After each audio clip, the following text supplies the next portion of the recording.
Le vote des représentants du peuple d'un projet de loi porté par le gouvernement de Julien Kogué-Bekale et visant la dépénalisation de l'homosexualité en terre gabonaise est une pilule amère. Difficile, voire impossible à avaler chez certaines confessions religieuses du pays.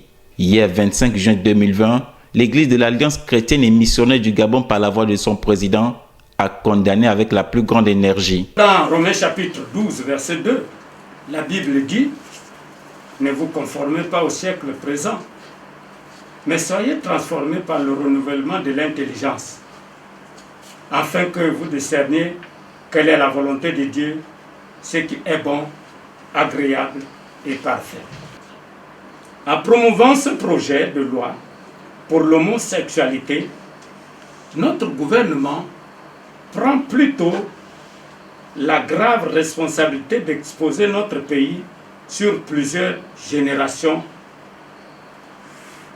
à la fureur sans remède de Dieu et à ses malédictions aux conséquences plus dommageables que n'importe quelle pandémie. Par conséquent, nous avertissons très clairement que l'Église qui comprend maintenant, à l'analyse des événements, le but réel de confinement sans cesse prolongé visait en réalité le passage de force du projet de loi sur l'homosexualité ne se laisserait pas faire. Nous agirons avec toutes nos forces intérieures et à l'international avec l'aide de Dieu contre ce projet avilissant. Julien Kogué-Bekale, face au vénérable sénateur hier jeudi 25 juin 2020, n'a pas évoqué les raisons de la question qui fâche. Le poids de l'histoire se repose désormais sur les épaules du Sénat, qui devra à son tour se prononcer. Mais en attendant, le révérend pasteur Victor Ndoukou Mokoko lance un appel aux illustres vénérables. Au regard de ce qui précède,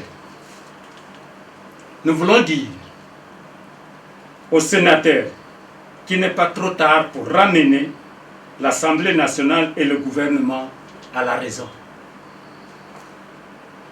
L'apologie de l'homosexualité n'est ni un droit naturel, ni une universalité au nom desquels certains États s'arrogent le droit de devoir l'imposer à d'autres.